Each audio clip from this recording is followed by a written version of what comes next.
네, 마켓뷰 시간입니다. 국내 추석 연휴 길게 쉬는 동안 네. 미국에서 가장 큰 이벤트가 있었죠. 그렇습니다. 바로 9월의 FOMC 회의였습니다. 양적 완화 축소가 거의 기정사실화가 됐는데 이번에 싱겁게 끝났습니다. 양적 완화 축소가 되지 않고 유지하기로 했는데요. 네. 자, 그 부분 잠시 후에 전략가들과 얘기를 하도록 하고요. 먼저 해외 시장에 대한 이야기 이준희 앵커가 일목요연하게 준비를 했습니다. 함께 보시죠. 오늘 삼성전자에 대한 이야기를 해볼 텐데요. 이 삼성전자의 주가가 장 초반부터 1%가 넘게 빠지고 있습니다.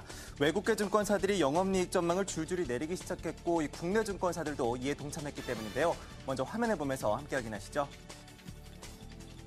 당초 삼성전자는 이번 3분기에 영업이익 10조 원대를 기록할 것으로 전망됐는데요. 골드만삭스를 비롯해서 17일 맥쿼리, 22일 CLSA가 줄줄이 삼성전자의 영업이익 전망을 9조 7천억 원으로 내려잡았습니다. 지난 6월에도 JP모건을 시작으로 비슷한 움직임이 있었는데요. 그때와의 차이가 있다면 휴대폰이 아니라 TV 사업에 부진을 꼽았다는 겁니다. 이들은 전 세계 TV 수요의 회복이 더딘 데다가 경쟁이 격화되면서 TV 패널 가격이 떨어지고 있다는 점을 지적했는데요. 신흥국의 통화 가치 하락으로 이익률까지 낮아져서 영업이익은 10조 원에 못 미치겠다고 전망했습니다. 거기에 우리나라 증권사들도 오늘 내놓은 리포트에서 목표 주가를 하향하는 움직임이 포착됐습니다. KDB 대우증권과 하이투자증권 모두 오늘 목표가를 190만 원과 170만 원으로 내려잡았는데요. 휴대폰 판매의 성장세가 정체되고 있는 데다가 TV 사업 부문의 매출 부진을 지적했습니다. 한편 오늘 같이 리포트를 냈던 유진투자증권은 기존의 목표가를 그대로 유지했습니다. 영업이익을 9조 8천억 원대로 전망하면서 10조 원은 안 되지만 여전히 사상 최대라고 강조했습니다. 여기에서도 삼성전자의 TV 패널 부문을 우려하긴 했습니다만 이 삼성전자의 경쟁력과 D램 가격의 급등세에 사상 최대 실적 흐름은 이어지겠다고 평가했는데요. 이에 목표가 190만 원과 매수 의견을 유지하기로 했습니다.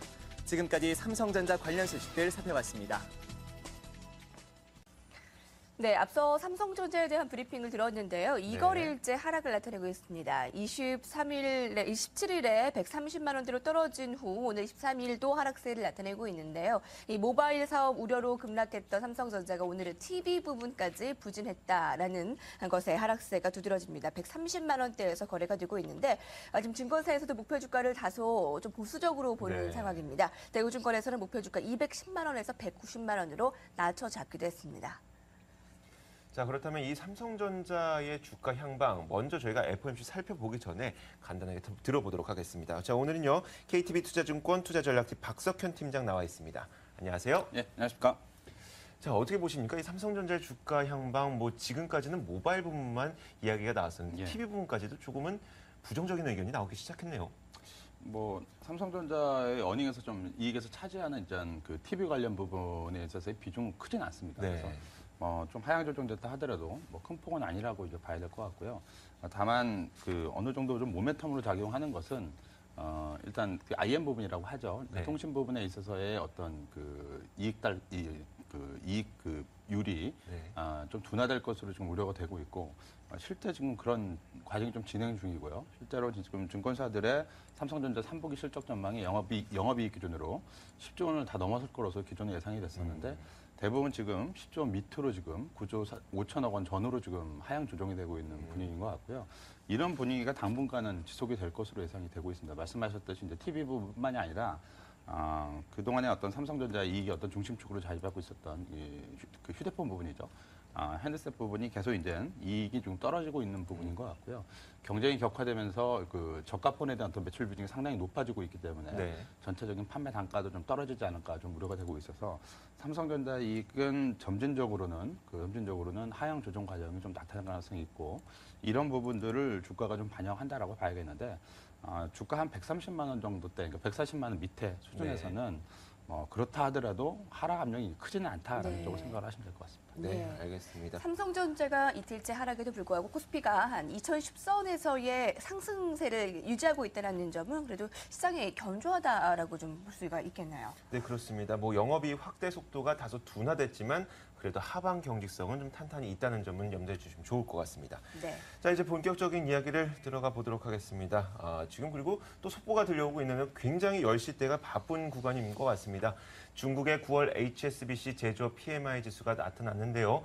51.2를 기록을 했습니다. 예상치보다 상회한 것으로 보이고요.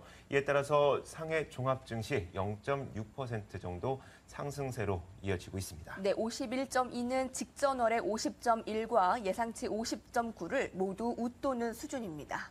네. 중국의 HSBC 제조업 PMI 알려드렸고요. 자, 그럼 본격적으로 FOMC 이번에 9월 기정사실화가 되었던 양쪽 하나 축소가 되지 않고 이번에 유지가 된 채 결정이 되는 것, 뒤엎는 결과 그 배경에 대해서 먼저 알아볼까요?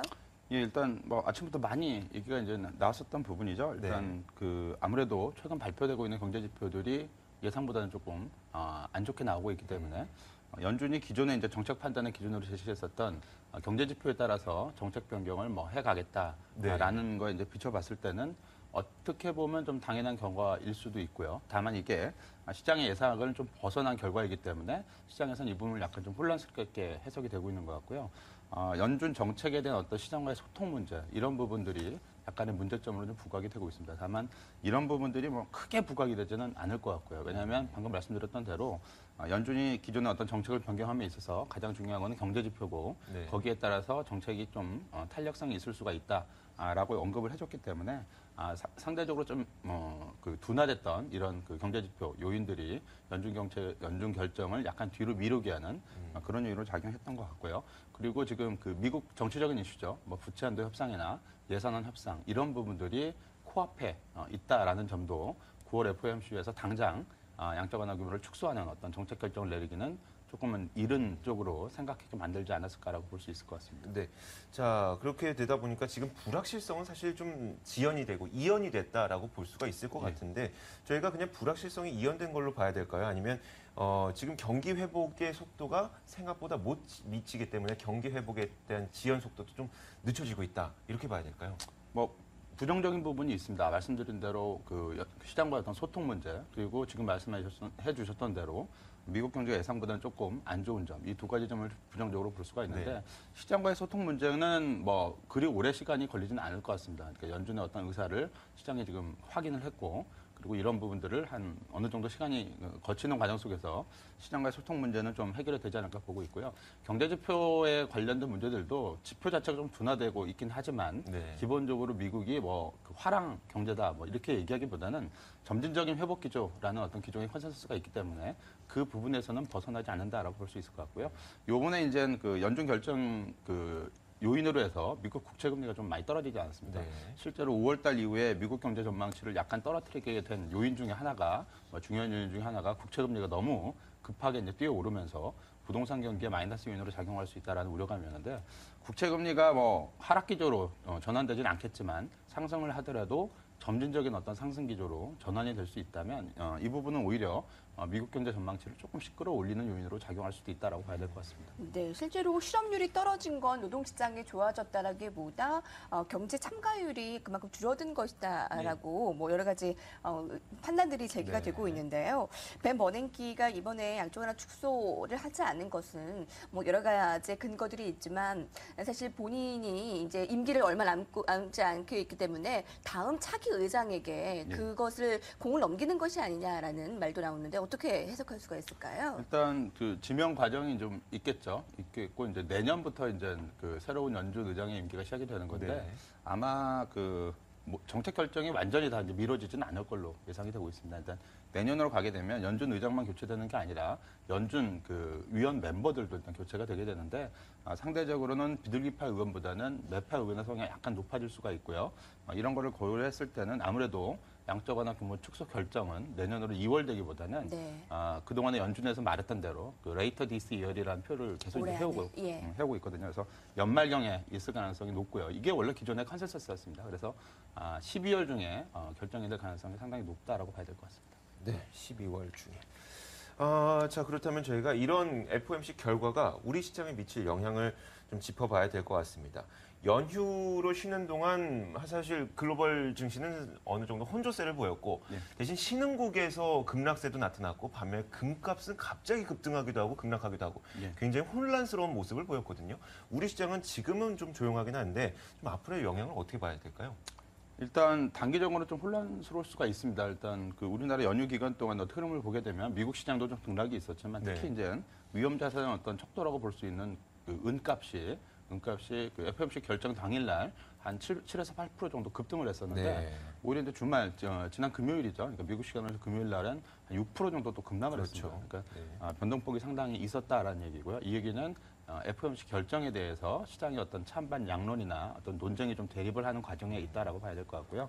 이런 부분들은 우리나라 시장에도 곧바로 영향을 미치겠죠. 예. 따라서 일단 방향성을 곧바로 잡기보다는 2,000포인트 정도에서의 등락 과정을 보이지 않을까 예상을 할 수 있을 것 같고요. 또 우리나라 내부적인 수급적으로도 2,000포인트 수준에서 환매 물량이 상당히 많지 않습니까?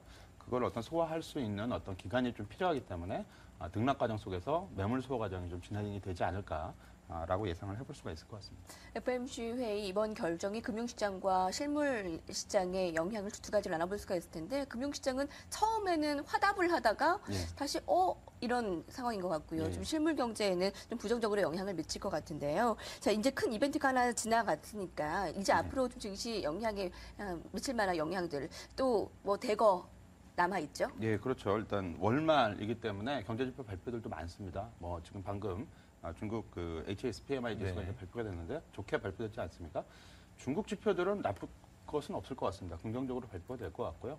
관건이 되는 건 이제 그 미국 지표들인데 미국 지표들은 생각보다는 그렇게 썩 좋지는 않을 수가 있습니다. 지금 발표되는 지표들이 대부분 8월달 지표들 그리고 9월달 이제 예상치나 이런 지표들이 발표가 되게 되는데 전반적으로는 미국 지표들은 둔화되는 결과를 보일 것으로 예상이 되고 있고요. 다만 이 부분이 이미 좀 알려져 있는 사실이고 그리고 아까 발표되었듯이 미국 지표 둔화에도 불구하고 중국하고 유럽 지표는 좀 좋을 것 같고요. 예. 한국의 월말, 월초 지표들도 괜찮을 걸로 예상이 되기 때문에 지표 결과가 크게 영향을 미치지는 않을 것 같고요. 그거보다 이제 외국인 매수세죠. 유동성이 얼마만큼 더 연장이 되면서 긍정적인 영향을 우리나라 시장에 계속 미칠 수 있을지 이런 부분인데 이런 부분은 기대를 걸어봐도 될 것 같습니다. 일단 지난 그 연휴 기간에 아시아 신흥시장에서 외국인 매수가 상당히 많았고요.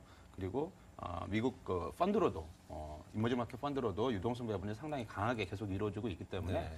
외국인 매수세가 이어질 가능성이 상당히 높다라고 봐야 될 것 같고요. 이런 부분들은 수급적인 측면에서 국내 시장이 긍정적인 흐름을 이어갈 수 있다라는 쪽으로 기대를 해도 뭐 괜찮을 것 같습니다. 네, 뭐 단기간에 나오는 미국 지표가 다소 둔화되더라도 너무 아등바등 마음 졸이실 필요는 없을 것 같습니다.